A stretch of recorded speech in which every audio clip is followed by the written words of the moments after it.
নমস্কার। আজ আমরা শিখব যে ইংরেজিতে লেটার, ওয়ার্ড অ্যান্ড সেন্টেন্স। প্রথমে আস্তে আস্তে আমাদের জানতে হবে লেটার কি, তারপর সেখান থেকে ওয়ার্ড, তারপর ওয়ার্ড থেকে সেন্টেন্স। তাহলে সবার প্রথমে লেটার কি জিনিস জানো? তাহলে লেটার কি? লেটার কি সবার প্রথম প্রশ্ন, লেটার কি, তাই না? ইংরেজিতে আমরা সবাই জানি যে ইংরেজিতে কি হয়, ABCD সবাই পড়েছি, ABCD ইত্যাদি, ডট ডট ডট চলতে থাকলো জেড অবধি। এই ইত্যাদি এসবকে কি বলা হয়? এসবকে বলা হয় বর্ণ। বাংলায় যে আমরা জানি বর্ণ, কিন্তু ইংরেজিতে সেই সেই জিনিসটা হয়ে যায় কি, লেটার। সেই লেটার এ থেকে জেড অবধি পর্ব এগুলোকে এক একটাকে কিন্তু বর্ণ বা লেটার বলছে। যখন এই এ থেকে জেড টোটাল 26টা যখন একসাথে বলবো, তখন কিন্তু এটাকে আর বর্ণ বলা যাবে না বা লেটার বলা যাবে না, তখন এটা হয়ে যায় বর্ণমালা। বর্ণমালা কেন? একটা যখন থাকছে তাই বর্ণ, এর বেশি যখন হয়ে যাচ্ছে তখন সেটা হচ্ছে বর্ণমালা, একসাথে অনেক। কেননা এ থেকে জেড অবধি, A to Z অবধি যে 26টা টোটালটাকে বলা হয় বর্ণমালা। তাহলে বর্ণমালাকে ইংরেজিতে কি বলবো? অ্যালফাবেট। অ্যালফাবেট বা বর্ণমালা, ঠিক আছে? তাহলে এই প্রথমে আমাদের দুটো জিনিস কি, প্রথমে হলো বর্ণ কি অর্থাৎ লেটার কি, যে ইংরেজিতে ABCD ইত্যাদি এগুলোকে বলা হয় বর্ণ। আর এ থেকে জেড যে টোটাল A to Z যেটা বলি, সেটা 26টা যে বর্ণকে নিয়ে যেটা তৈরি হয় সেটাকে বলে বর্ণমালা বা অ্যালফাবেট। এই যে বর্ণমালা বা অ্যালফাবেট আমরা যখন ইউজ করি তখন কি দুই ভাগে ভাগ করি, একটা হচ্ছে বড় হাতের বলি আর একটা ছোট হাতের বলি, যেটা নাম হয়ে যায় কি ক্যাপিটাল লেটার এবং small letter. Capital letter, small letter দুটো সম্পর্কে আমরা মোটামুটি ছোটবেলা থেকেই শিখেছি যে ক্যাপিটাল লেটার কি বড় হাতের লেখা, বড় হাতের, আর ছোট হাতের। বড় হাতের বলতে এরকম ABCDEFGHIJKLMNOPQRSTUVWX এবং জেড। একইভাবে স্মল লেটার কি ABCDEFGHIJKLMNOPQRSTUVWX এবং জেড। কমপ্লিট হয়ে গেল। এবার তাহলে উপরে যে দু রকম বর্ণের কথা বলা হলো, উপরের দু রকমের বর্ণ কি, এই একটা বর্ণ, এই একটা বর্ণ, সেগুলো কেবল বইতে বা হাতে লেখার সময় প্রয়োজন অনুযায়ী ক্যাপিটাল লেটার এবং স্মল লেটার হিসেবে ব্যবহার হয়, প্রয়োজন অনুযায়ী। কেননা আমরা জানি যে কোনো বাক্যের শুরুতে আমাকে ক্যাপিটাল লেটার করতে হয়, কোনো কারোর বিখ্যাত নামের ক্ষেত্রে, কোনো জায়গার নাম, কোনো মাসের নাম, কোনো বারের নাম ইত্যাদি ইত্যাদির ক্ষেত্রে প্রথমে কি ক্যাপিটাল লেটার বসবে, তারপরে ইচ্ছা মতো আমি স্মল লেটার বসে বাকিগুলো কমপ্লিট করব। তার জন্য কি আমাকে দু ধরনের লেটার ব্যবহার করতে হয়, একটা হচ্ছে ক্যাপিটাল লেটার আর একটা হচ্ছে স্মল লেটার। কিন্তু উচ্চারণে কোনো তফাৎ থাকে না। উচ্চারণ যখন করি, যদি আমি বলি বুক, তখন কিন্তু যে এটা বড় হাতের বি ইউজ করব না ছোট হাতের বি ইউজ করব সেটা কিন্তু কোনো মাইনে রাখে না। তাই বলার সময় কিন্তু ক্যাপিটাল লেটার স্মল লেটার অতটা ফারাক থাকে না। যে অ্যালফাবেট, অ্যালফাবেট যে অ্যালফাবেট যেটা বললাম, অ্যালফাবেটের অর্থ কি, বর্ণমালা। বর্ণমালাকে দুই ভাগে ভাগ করা হয়, একটাকে বলা হয় ভাওয়েল আর একটা কি হয়, কনসোনেন্ট। ভাওয়েলগুলো কোনগুলো? ভাওয়েল আমরা সবাই জানি এ, ই, আই, ও এবং ইউ, এই পাঁচটা হচ্ছে ভাওয়েল। আর এই পাঁচটা বাদে বাকি 21টা হচ্ছে কি কনসোনেন্ট। যেমন এ বাদ দিলাম, তাহলে বি, সি, ডি, ই বাদ দিলাম, এফ, জি, এইচ, আই বাদ দিলাম, J, K, L, M, N, O বাদ দিলাম, P, Q, R, S, T, U বাদ দিলাম, V, W, X, Y Y এবং জেড। এই যে বাকি 26 এগুলোকে বলা হয় কনসোনেন্ট, আর ভাওয়েল এই পাঁচটি। কেন হয়ে গেল? তাহলে ইংরেজিতে যেটাকে ভাওয়েল বলি বা বাংলায় সেটাকে কি বলি, স্বরবর্ণ। তাহলে বাংলায় কি বলি, স্বরবর্ণ। আর কনসোনেন্টকে কি বলে, ব্যঞ্জন বর্ণ। দেখো তাহলে ভাওয়েল কি, কনসোনেন্ট কি গেল, স্বরবর্ণ কি, ব্যঞ্জন বর্ণ কি গেল। এই কনসোনেন্টগুলি, এই যে কনসোনেন্টগুলো যেগুলো হলো, কনসোনেন্টগুলি কিন্তু ভাওয়েল ছাড়া উচ্চারিত হয় না। এর জন্য দরকার কি, ভাওয়েল ছাড়া উচ্চারিত হতে পারে না। কেন, কি করে দেখো, যদি আমরা উচ্চারণ করি বি, তাহলে বি মানে কি, প্রথমে বি উচ্চারণ হচ্ছে ঠিকই, কিন্তু শেষে হচ্ছে ই। তারপর ইটা কি, এটা হচ্ছে ভাওয়েল। তারপরে তুমি যে কোনো সি, দেখো সি প্রথমে উচ্চারণ হচ্ছে কিন্তু শেষে সি, শেষে কি উচ্চারণ হচ্ছে ই, ইউ ভাওয়েল। এরকম ভাবে তুমি বাকি যে কনসোনেন্ট, 21টা যে কনসোনেন্ট রয়েছে সেগুলো কিন্তু এ, ই, আই, ও, ইউ ছাড়া উচ্চারিত কখনোই হতে পারবে না। ঠিক আছে, তার জন্য ওইগুলোকে আলাদা করে করা হয় ভাওয়েল।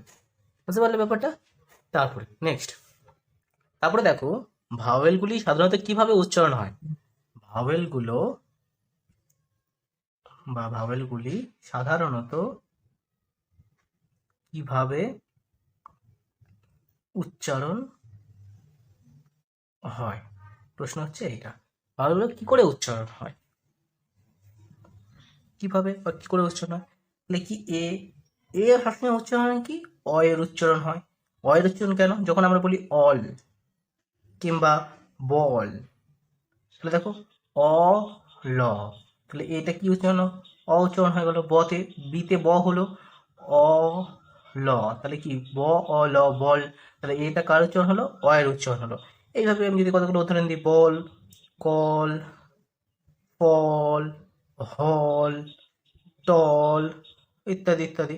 হ্যাঁ, তাহলে এগুলো সব কিছুর ক্ষেত্রে কি, এটা অ এর মতো উচ্চারণ করছে। আবার এ অনেক অনেক জায়গায় এ এর মতো উচ্চারণ করে, অয় দফালা আঁকা যেমন যদি আমরা ম্যান দেখি, তখন কিন্তু আমরা মান বলতে পারবো না, যে ময় আঁকা, এই ক্ষেত্রে অ করি কিংবা আ করি, মানে দন্তন্য, তাহলে মান বলতে পারি না।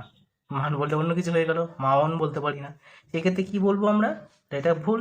আমরা ম যোগ এ যোগ দন্তন্য, তাহলে ম্যান হয়ে গেল ব্যাপারটা, বুঝলেন? তো যদি আর কতগুলো উদাহরণ দেখি, ম্যান, তারপরে ক্যান, তারপরে ফ্যান, তাহলে এটা কিসে উচ্চারণ হচ্ছে, এ এর উচ্চারণ, ক্যা এ, ক্যান, ফ্যা এ, ফ্যান, এইভাবে। ঠিক আছে, তারপরে দেখো ক্যাট, আমরা কিন্তু এখানে কট, কট বলতে পারবো না বা কাঠ বলতে পারবো না, এটাকে বলবো কি, ক্যাট, কয় যোগ হলো আকার ট, কিংবা ক যোগ এ যোগ ট, ক্যাট।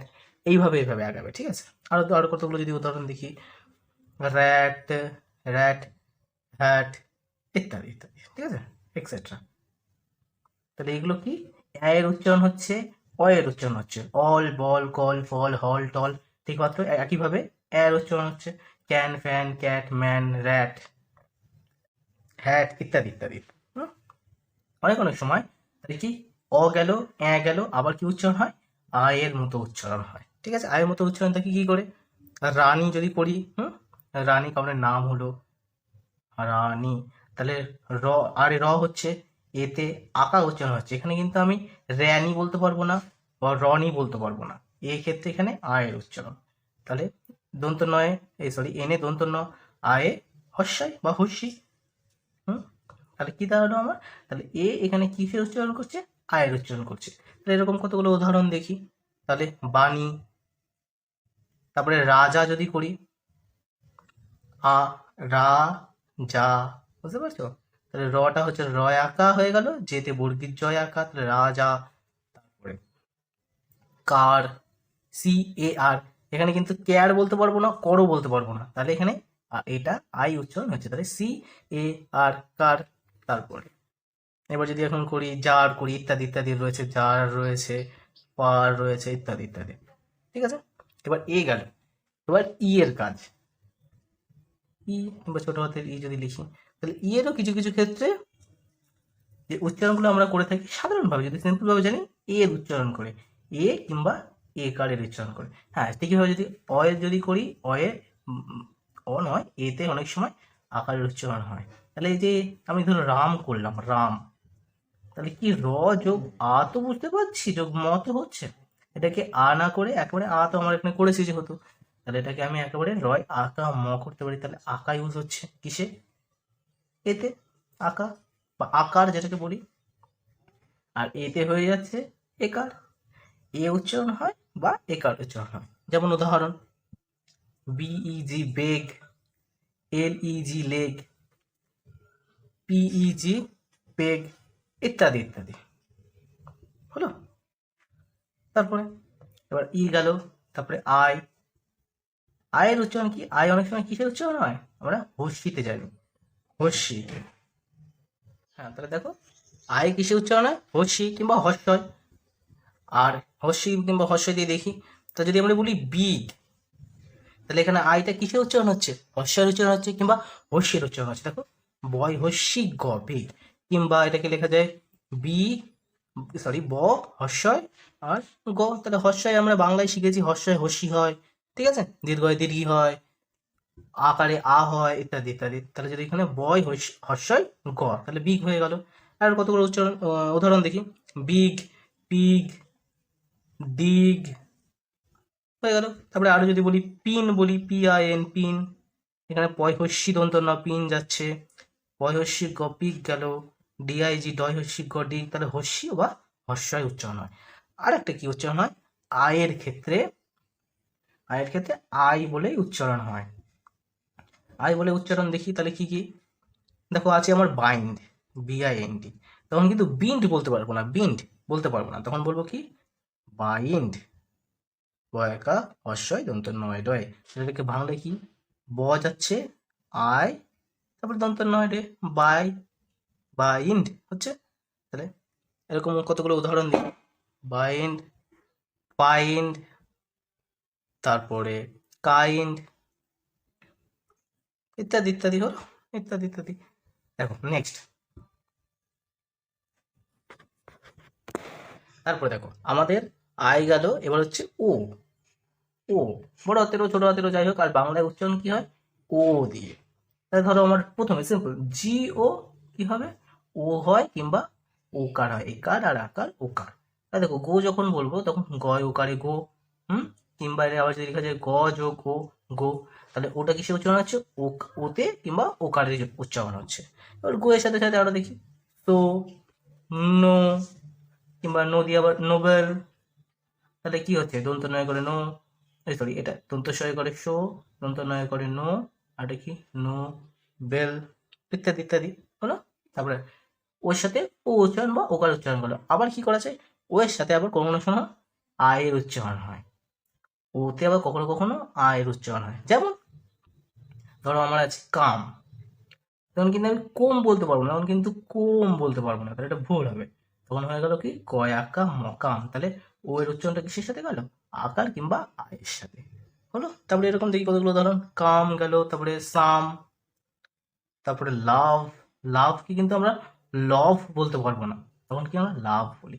সামকে আমরা সোম বলতে পারবো না, তাহলে কি আমরা সামই বলবো, বুঝলে?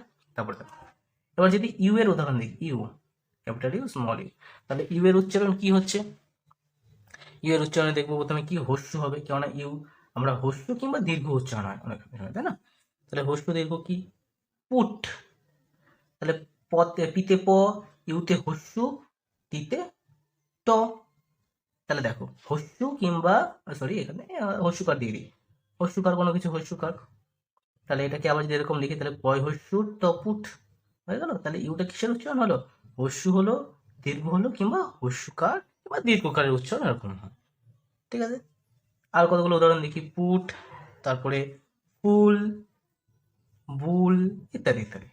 তারপরে আসি, এটা হস্য আর দীর্ঘতে গেল, তার সাথে সাথে ইউ আবার কখনো আয়ের মতো উচ্চারণ করে, আয়ের মতো উচ্চারণ করে, যেমন সি ইউটি কি হয়? কাঠ হয়। তাহলে দেখো, ইউ এর উচ্চারণ কিন্তু কুট করতে পারবো না, তখন কুট কিন্তু ভুল, তখন হয়ে গেল কাঠ, বুঝতে পারলে? তাহলে কখনো কখনো ইউ আবার কিসের উচ্চারণ হয়? আয়ের মতো উচ্চারণ করে, হয়ে গেল কাঠ। তারপরে কাঠের সাথে যদি আবার করি বাট, তারপরে হাট, তারপরে শার্ট, ইত্যাদি ইত্যাদি। তাহলে এখানে কি? কিন্তু বুট কিন্তু করতে পারবো না, ভুল কিন্তু, তখন হয়ে গেল কি? বাট, বাটটা হচ্ছে রাইট। একইভাবে এটা হুট করতে পারবো না, এটা হবে হাট। তারপরটা শুট করতে পারবো না কিন্তু, হ্যাঁ, তারপর শেষে যদি ট করি, শুট কিন্তু ভুল, এটা হবে ষাট, বুঝতে পারলে? তারপরে আর ইউ, ইউ ইউ এর মতনই উচ্চারণ হয় অনেক সময়, ইউ ইউ এর মতো উচ্চারণ হয় কখন, যদি একবার করি ইউনিয়ন, ইউ তাহলে কিসের উচ্চারণ হচ্ছে, ইউ এরই উচ্চারণ হচ্ছে। তারপরে এন আই ওয়ান নিয়ন, এটা তো নিয়ন উচ্চারণ হচ্ছে, নিউ অন, ইউ নিয়ন কিংবা নিয়ন হচ্ছে উচ্চারণ, এটা তো জানলে ওতে অ উচ্চারণ হয় মাঝে মাঝে, তাই ইউ নিয়ন, ইউ নিয়ন, তাহলে ইউটা কিসের উচ্চারণ হচ্ছে, ইউটা ইউ এরই উচ্চারণ হচ্ছে। তারপরে দেখো ইউনিটি, তাহলে ইউটা কিসে উচ্চারণ হচ্ছে, ইউ এ উচ্চারণ হচ্ছে। তারপর আর কোন যদি একটা উদাহরণ দিই, ইউনিভার্সিটি, তাহলে U N I V E R S I T উপায়, তাহলে ইউটা কিসে উচ্চারণ হচ্ছে, ইউ এর উচ্চারণ হচ্ছে। এখানে কিন্তু ইউনিভার্সিটি হচ্ছে বা ইউনিভার্সিটি কিন্তু হচ্ছে না, ইউনিভার্সিটি হচ্ছে, বুঝতে পারলে এই অবধি। তারপরে দেখো এর দেখো তো ভাওয়েলগুলো যত সম্ভব, কনসোনেন্টের উচ্চারণ, হেডিং দিলাম কনসোনেন্টের উচ্চারণ। কনসোনেন্ট কি, বাকি যেগুলো রয়েছে, বাকি 21টা রয়েছে। এবার 21টা বলতে আমরা যখন কোনো কিছুতে ট্রান্সলেট করি, কোনো বাংলা বানান থেকে ইংরাজি বানান করি, তখন আমাদের বাংলা বানানটা বেশি গুরুত্ব পায়, তারপর থেকে ইংরেজিটা জানতে হয়। তাহলে আমাকে প্রথম বাংলাগুলো জানতে হবে। ক, তাহলে ক এর উচ্চারণ কিসে হয়, ক এর উচ্চারণ কেতে হয়, হলো ক এর উচ্চারণ কিসে হয়, কেতে হয়, অনেক অনেক সময় সিতে হয়, হলো। তারপরে খ এর উচ্চারণ কিসে হয়, কে এইচে, কে এইচে খ হয়। তারপরে গয়ের উচ্চারণ কিসে হয়, জিতে হয় গয়ের উচ্চারণ, কিসে, জিতে হয় গয়ের উচ্চারণ। ঘয়ের উচ্চারণ কিসে হয়, জি এইচে ঘ হয়, তাহলে জি এইচে গ হয়, ঘ হয়। তাহলে ক খ গ ঘ, তারপরে কি উঙ, উঙটা কিসে হয়, উঙটা এনে হয় উচ্চারণ। তারপরে চ এ যাও, ক খ গ ঘ উঙ চ, চ কিসে উচ্চারণ হয়, সি এইচে ছ হয়, চ হয়, তাহলে সি এইচে চ হয়। আর ছ কিসে হয়, সি ডবল এইচে ছ হয়, বুঝলে। তারপর বর্গীর্য কিসে উচ্চারণ হয়, বর্গীর্য হয় যেতে, বর্গীর্য কিসে উচ্চারণ হয়, বর্গীর্য হয় যেতে। ঝ একইভাবে জি এইচে, সরি জি বলছি জে এইচে ঝ হয়, তাহলে বর্গীর্য হয় যেতে, ঝ হয় যে এইচে, তাহলে চ ছ বর্গীর্য ঝ। ইয়, এবার ইয় কিসে উচ্চারণ হয়, একইভাবে ইয় দন্ত এই সরি এনে উচ্চারণ হয়। তারপর ট, ট হচ্ছে টিতে উচ্চারণ হয়, ঠ, ঠ একইভাবে কিসে, টি এইচে ঠ হয়। তারপরে ড, ড কিসে উচ্চারণ হয়, ডিতে ড উচ্চারণ হয়। ঢ কিসে উচ্চারণ হয়, ডি এইচে ঢ উচ্চারণ হয়। তারপরে ট ঠ ড ঢ কি হবে, দন্তন্য। আচ্ছা বাদ দাও, সে দন্তন্য হোক কিংবা মূর্ধন্য হোক, দুটোর ক্ষেত্রে উচ্চারণ কি হবে, এন উচ্চারণ হবে, বুঝতে পারলে। হুম, তারপরে ত, ততে কি কখন উচ্চারণ, কি উচ্চারণ হবে, টি উচ্চারণ হয়। টতে কি উচ্চারণ হয়, ত উচ্চারণ হয়, টিতে ত উচ্চারণ হয়। আর একইভাবে থ কিসে হবে, টি এইচে থ হয়। দ কিসে হবে, ডিতে দ হয়। ধ কিসে হবে, ডি এইচে ধ হয়। হুম, তাহলে ত থ দ ধ, এবার হবে দন্তনা, দন্তনা তো অলরেডি হয়ে গেছে, দন্তনা হচ্ছে এন। প, প কিসে হয়, প হয় পিতে। তারপরে ফ, প কিসে হয়, প বলো, অবশ্যই তোমরা জানো হয়তো প, একইভাবে টিএইচ টিএইচ টিএইচ, তাহলে ফ এখানে পিএইচ ফ হয়ে যাবে, দেখো ক কেএইচ, ছ সি এ ডবল এইচ, ঠ টিএইচ, থ টিএইচ, ফ পিএইচ হয়ে গেল। তারপরে ব হয়ে গেল বি, ভ হয়ে গেল বিএইচ, প প ব ভ। তারপর ম তো জানো অন্তুর্য, ওর অন্তুর্য দেখো, অন্তুর্য কিস হয়, ওয়াই হয় অন্তুর্য। তারপরে র, রতে কি আর এ র হয়, ল, এলে ল হয়। তারপরে ব যখন যুক্তাক্ষরে ব যখন করি, নর্মাল বিতে তো ব হয়, বিতে ব হয়, আর যখন যুক্তাক্ষর ব হয় তখন হয়ে যায় কি ডাব্লিউ। হুম, বুঝতে পারলে, যখন যুক্ত ব্যঞ্জনের ব হয়, বয় বয়ে তারপরে তালবস্য বয়ে যখন আর হয় তখন ডাব্লিউ হয়ে যায় বা ডব্লিউ হয়ে যায়। তারপরে তালবস্য, তালবস্য কি হয়, অনেক সময় এসও হয়, এস এইচও হয়। সাধারণত এস দিয়ে কি হয়, এস দিয়ে দন্তস্য হয়, আর এস এইচ দিয়েই তালবস্য হয়ে থাকে, ঠিক আছে। তারপর তাহলে তালবস্য গেল। তারপরে পেট কাটা মূর্ধন্যস্য, পেট কাটা মূর্ধন্যস্য কি করব, এস এইচ, এও এস এইচ উচ্চারণ হয়। আর দন্তস্য, দন্তস্য তো বললাম এস দিয়ে উচ্চারণ হবে দন্তস্য। তারপর হ, হ হ কিসে উচ্চারণ হয়? এইচে হয় হ। তারপরে ডয় শূন্য র কিসে হয়? আর এইচে, সরি, আর এইচে হয় ডয় শূন্য র। তারপর ঢয় শূন্য র কিসে হয়? ঢয় শূন্য র হবে, এটাও আর এইচে। খন্দত্ব, খন্দত্ব কি অনেক সময় ত এর উচ্চারণ করে, তাই ত মানে টি ছিল, তাহলে খন্দত্ব মানেও টি হবে, বুঝতে পারলে? তারপরে আর এখানে থাকলো বাকি অনেশ্বর কিংবা চন্দ্রবিন্দু চাঁদ, এই দুই ক্ষেত্রে উচ্চারণ হয় কি? এন। তাহলে ভালো করে বুঝো। ক উচ্চারণ হয় কেতে, চ হয় সিএইচে, ট হয় টিতে, ত হয় টিতে, প হয় পিতে, র হয় আর এ, দন্তস্ব হয় এসে।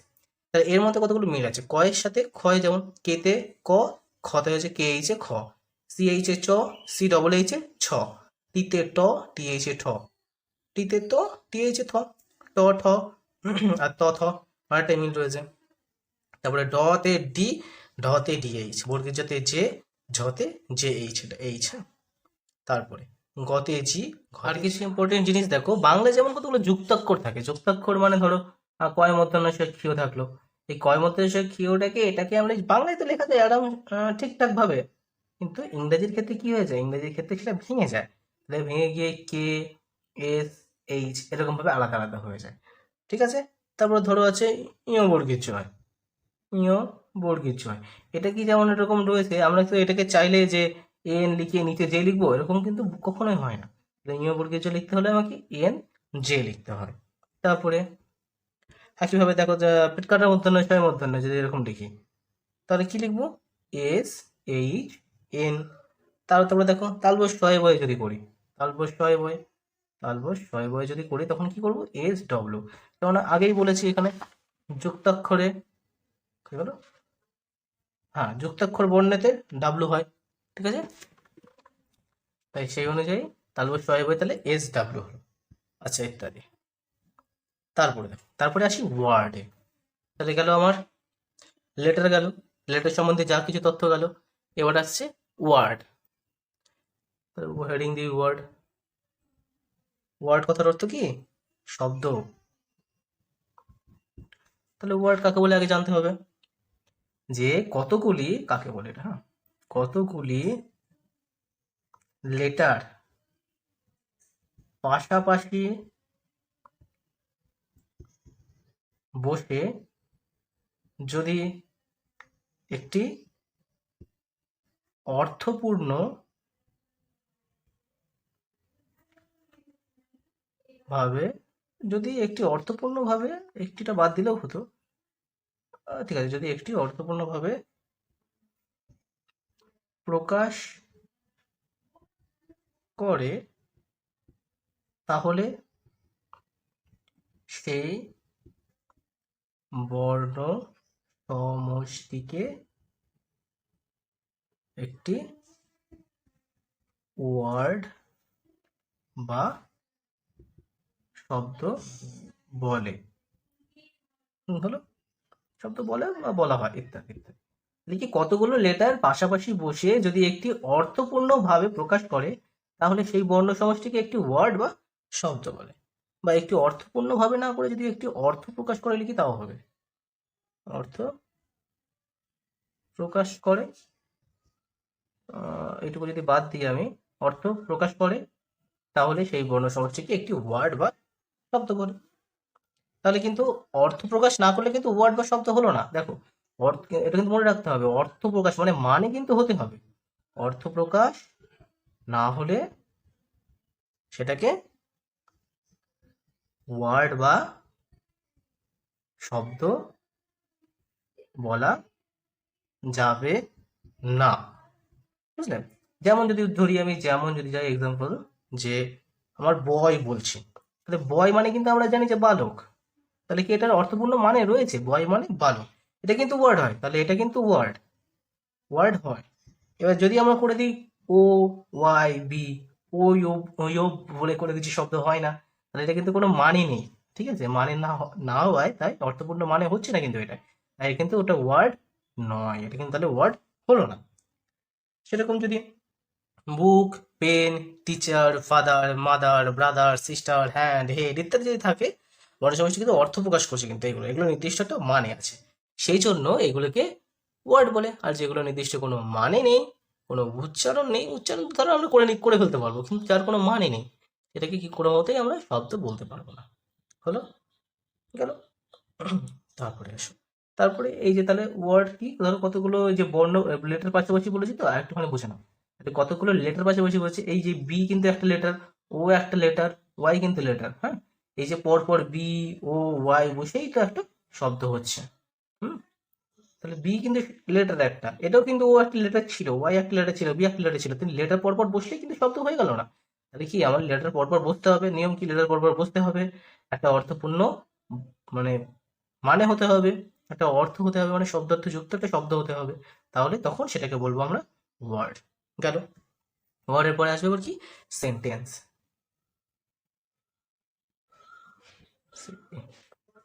আচ্ছা দেখো, তার আগে কিন্তু ওয়ার্ড কাকে বলে এইটুকু লিখতে হবে। এইটুকু লিখে আমাকে সাথে সাথে একটা উদাহরণ দিয়ে দেখিয়ে দেবে যে বয় মানে বালক, এটা কিন্তু ওয়ার্ড হয়। আর ওয়াই ও বি কিন্তু বালক, বালক তো দূরে থাকবে, এটার উচ্চারণই হয় না, এটার কোনো শব্দার্থই হয় না, তাই এটা ওয়ার্ড নয়, এভাবে লিখে দেবে। তারপরে সেন্টেন্স, সেন্টেন্স মানে কি, বাক্য। তাহলে কি আরেকটা জিনিস দেখো, তাহলে প্রথমে কি, লেটার হলো, লেটার পাশাপাশি বসে তাহলে কি হলো, ওয়ার্ড হলো। সেই ওয়ার্ড এবার এক একটা ওয়ার্ড ওয়ার্ড পর পর পর পাশাপাশি বসে এবার কি হবে, এবার হবে সেন্টেন্স, সরি, SENTENCE। তাহলে এবার পরপর হবে সেন্টেন্স, যাকে বাংলায় বলি বাক্য। তাহলে যদি কাকে বলে এটা ভালো করে দেখি, বা সংজ্ঞা কি, সিম্পল পাতি ভাষায় একেবারে, কতগুলি,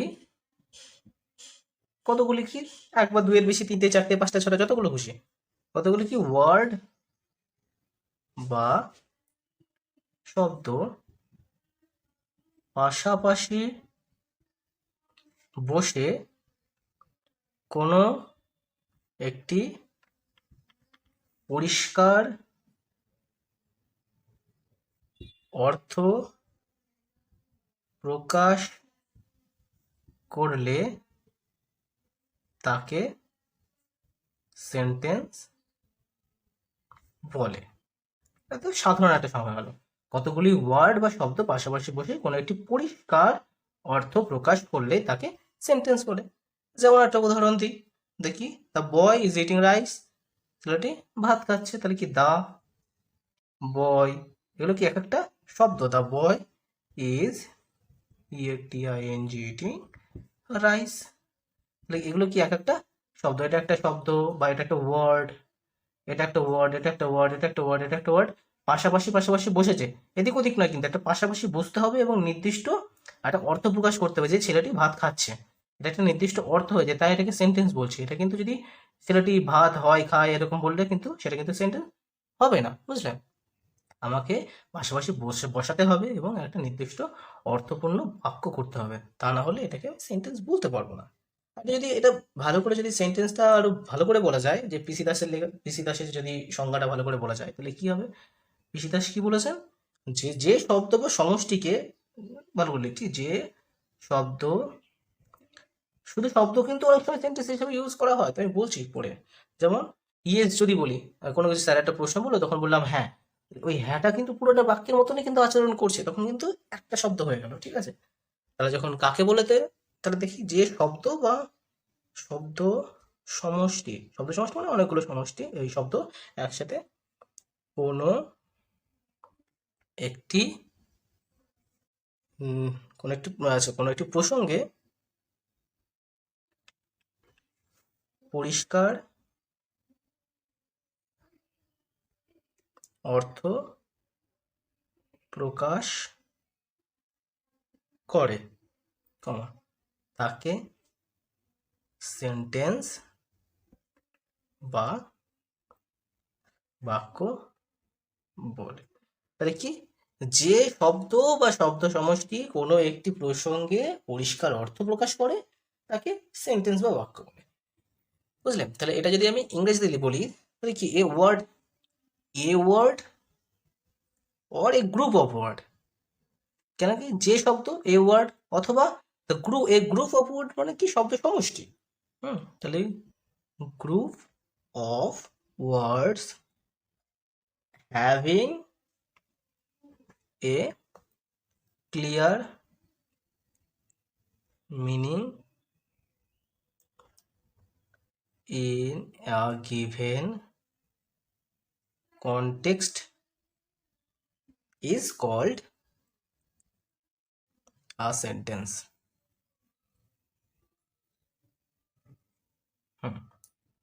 তাহলে দেখো, যে শব্দ এ ওয়ার্ড বা অর শব্দ সমষ্টি এ গ্রুপ অফ ওয়ার্ডস কোনো একটি প্রসঙ্গে পরিষ্কার অর্থ প্রকাশ করে, words have a clear meaning, কোথায়, in a given context is called sentence, অর্থ প্রকাশ করে তাকে সেন্টেন্স বা বাক্য বলে। তাহলে কি, যে শব্দ বা শব্দ সমষ্টি কোনো একটি প্রসঙ্গে পরিষ্কার অর্থ প্রকাশ করে তাকে সেন্টেন্স বা বাক্য বলে। A word or a word or a group of words having a clear meaning in the given context is called a sentence. কেন? তারপরে দেখো, এর একটা তাহলে উদাহরণ দিই ভালো করে। আর একটা দেখি উদাহরণ, the cow is flying in the sky. এবার দেখি আমাকে এখানে কি বলেছে, একটা পরিষ্কার অর্থ প্রকাশ করতে বলেছে, কিন্তু ভালো করে মনে রাখবে পরিষ্কার অর্থ হতে হবে। অর্থ না হলে কিন্তু সেটা যেমন ওয়ার্ডের ক্ষেত্রে যেমন অর্থপূর্ণ না হলে কিন্তু এটাকে ওয়ার্ড বলা যাচ্ছিল না, ওয়ার্ড বলা যাচ্ছে না, ঠিক সেরকম ভাবে বাক্যেরও ক্ষেত্রে সেরকম ভাবে বাক্যেরও একটা নির্দিষ্ট অর্থ থাকতে হবে। তো দেখো, যদি আমি এখানে বলি এক্সাম্পল, দেখো, the cow is flying in the sky, এটা কিন্তু সেন্টেন্স হয়েছে। দেখো, দ্য কাউ মানে গরুটি, ফ্লাই মানে কি, ওড়ে, কোথায়, ইন দ্য স্কাই, আকাশে, তাহলে গরুটি আকাশে ওড়ে। তাহলে এটা দেখো সেন্টেন্স কিন্তু কমপ্লিট হয়েছে, কিন্তু এটা কিন্তু সম্ভব কি, গরু কখনো কি আকাশে ওড়ে? অবশ্যই ওড়ে না। তাহলে কিন্তু এটা আমি যতই আমার সেন্টেন্স হোক কিন্তু অর্থপূর্ণ প্রকাশ করছে না, কিন্তু অর্থ প্রকাশ করছে না, তাহলে কিন্তু এটাকে আমি সেন্টেন্স বলতে পারবো না, বুঝলে? তাহলে the cow is flying in the sky এটা কিন্তু তাহলে সেন্টেন্স নয়। এখানে যদি দ্য কাউ এর বদলে থাকতো কি, দ্য বার্ড থাকতো, দ্য বার্ড যদি থাকতো তাহলে কি, the bird is flying in the sky, তাহলে কিন্তু সেই সময় কিন্তু সেন্টেন্স এটা কমপ্লিট হতো, বুঝলে? আচ্ছা, এবার দেখো, সেন্টেন্স কিন্তু আমাদের ইচ্ছা মতো বাড়ানো, মানে ইচ্ছা মতো বলতে কি, আমার সুবিধা মতো বাড়াতে পারি বা কমাতে পারি। এবার ধরো রয়েছে কি, আমি একটা বড় সেন্টেন্স করলাম, ধরো মনে করো আমার রয়েছে a man is going, going সামহার, লিখে দাও, হ্যাঁ, কোথাও একটা যাচ্ছে, এ মানে গোয়িং, একটা মানুষ যাচ্ছে। এটা যদি আমি, এটা মোটামুটি একটা বাক্য, একটা সিম্পল বাক্য করে দিলাম, একটি বাক্য, একটি বাক্য। এবার দেখো এইটা থেকে আমি কতটা করানো যায়, একটা মানুষ যে যাচ্ছে হলো। এবার দেখো আমি এ ম্যানটা কেমন সেটা আমি ইচ্ছা মতো করতে পারি, ফ্যাট ম্যান করে দিলাম, একজন মোটা মানুষ যাচ্ছে, বুঝতে পারলে, একজন মোটা মানুষ যাচ্ছে। আবার দেখো এটাকে আমরা যখন বাড়িয়ে বলছি, এটা দেখো কিন্তু ফ্যাটটা অ্যাড হলো। তারপরে দেখো, a fat man is going slowly, দেখো এখানে আবার ফ্যাটটা তো আগেই যোগ হয়েছিল, স্লোলিটা মানে কি, একটা মোটা মানুষ ধীরে ধীরে যাচ্ছে বা আস্তে আস্তে যাচ্ছে। তারপর আবার যদি এটাকে বাড়াই, a fat man is going slowly, আর তো যোগ করবো স্লোলি, তারপর কোথায়, রাস্তা দিয়ে যাচ্ছে, অন দা রোড। এইটুকু একটা বাক্য ছিল বা সেন্টেন্স ছিল, সেটাকে আমার ইচ্ছা মতো বানালাম, কি এখানে একটা ফ্যাট যোগ করলাম, তারপর একটা তো ফ্যাট তো যোগ ছিলই, তার সাথে আবার স্লোলি যোগ করে দিলাম। দেখো ফ্যাট তো যোগ হলো প্লাস স্লোলি তো যোগ হলো, তার সাথে আরো অন দা রোড, রাস্তা দিয়ে যাচ্ছে, সেটা আসলো। তাহলে কি, আমার একটা বাক্যকে আমি ইচ্ছা মতো বাড়াতে পারি, ইচ্ছা আমার সুবিধা মতো, বুঝতে পারলে? তারপর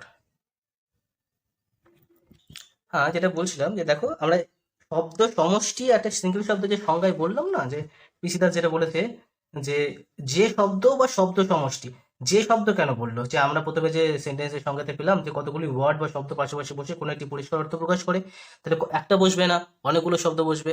এই ক্ষেত্রে দেখো তাহলে কি বলছে, যে শব্দ, একটা শব্দের কথা বলেছে, তো সে একটা শব্দটা কি করে হচ্ছে, ধরো আমি একটা উদাহরণ দিই, যে মিস্টার দাস প্রশ্ন করছে যে ইজ ইট ইউর পেন, এটা কি তোমার পেন?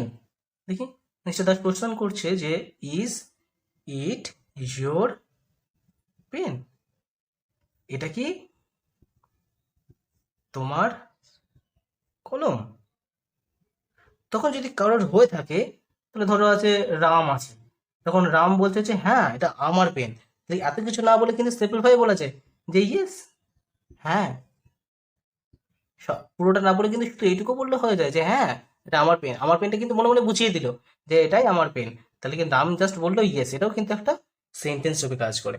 ঠিক আছে, তাহলে এগুলো কি হচ্ছে, এগুলো সবকটা বহু শব্দের সমষ্টিতে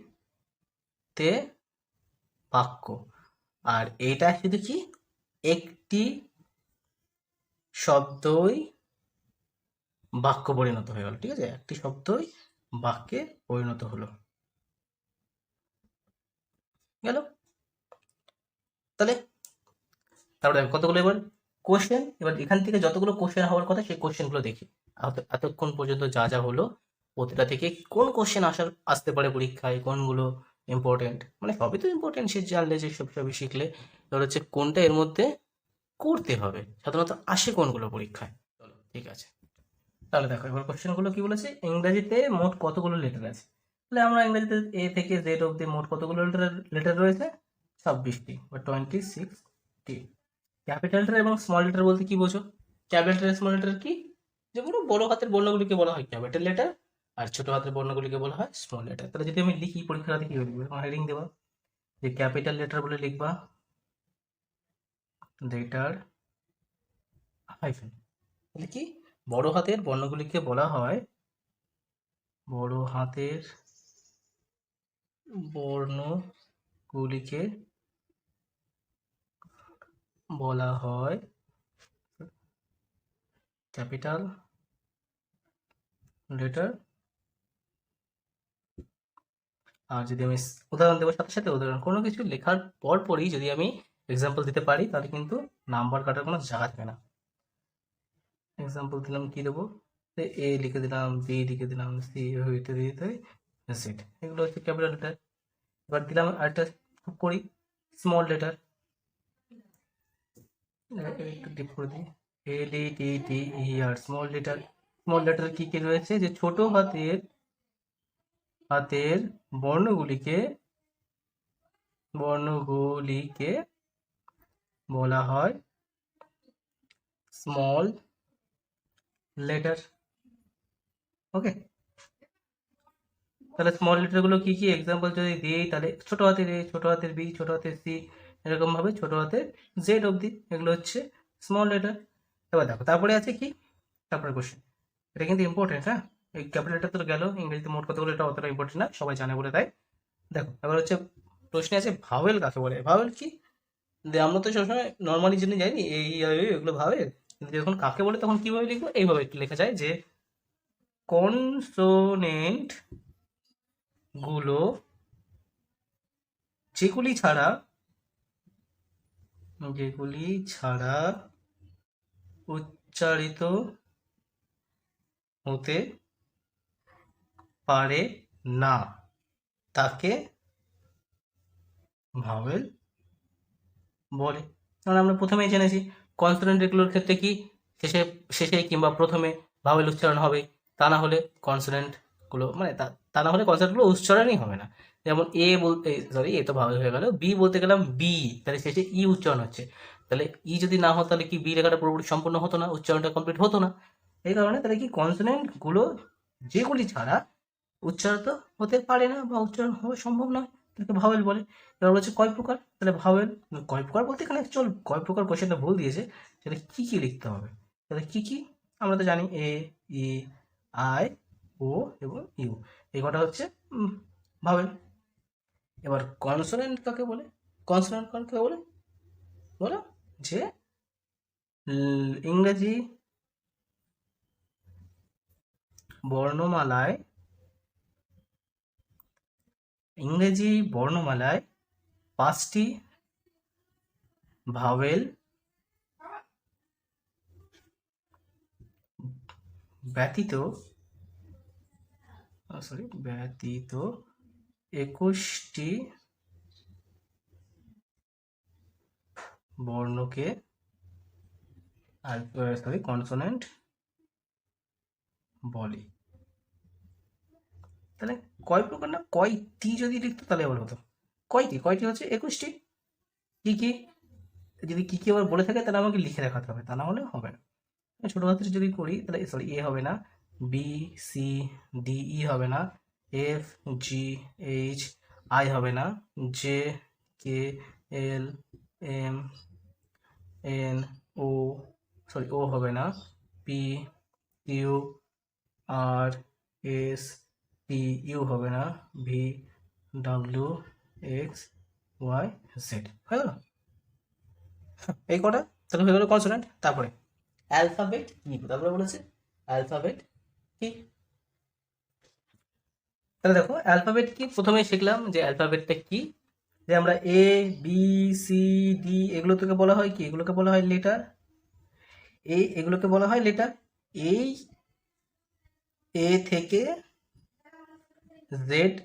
জেড পর্যন্ত যে 26টি বর্ণকে একত্রে কি বলে, অ্যালফাবেট বলে, অ্যালফাবেট বলে। হয়ে গেল। তারপরে প্রশ্ন আছে ওয়ার্ড কাকে বলে, উদাহরণ দাও। ওয়ার্ড কি, ওখানে লেখা হলো যে কতগুলি লেটার পাশাপাশি বসে যদি একটি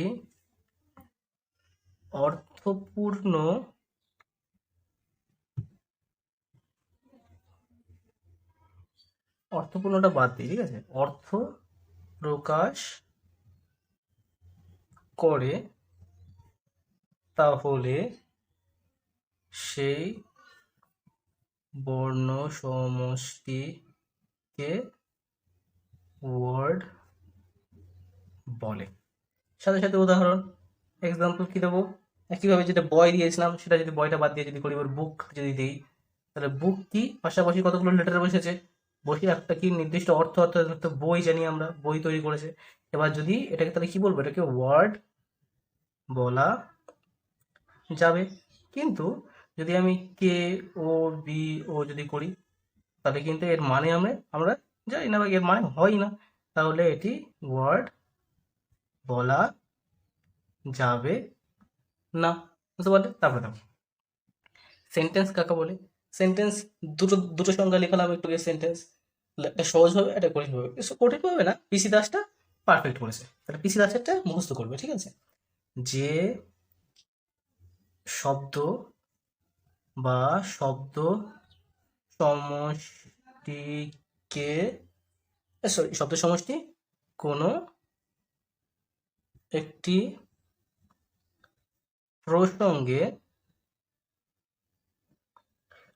প্রসঙ্গে পরিষ্কার অর্থ প্রকাশ করে, হ্যাঁ, পরিষ্কার অর্থ প্রকাশ করে, ঠিক আছে, তাকে সেন্টেন্স বা বাক্য বলে। যেমন দিয়ে দাও,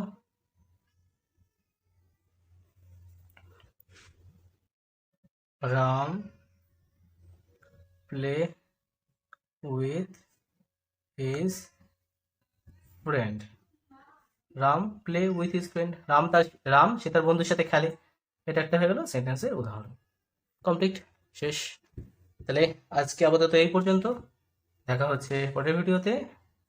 ভালো থাকবেন, সুস্থ থাকবেন, সবাইকে ভালো রাখবেন। ধন্যবাদ।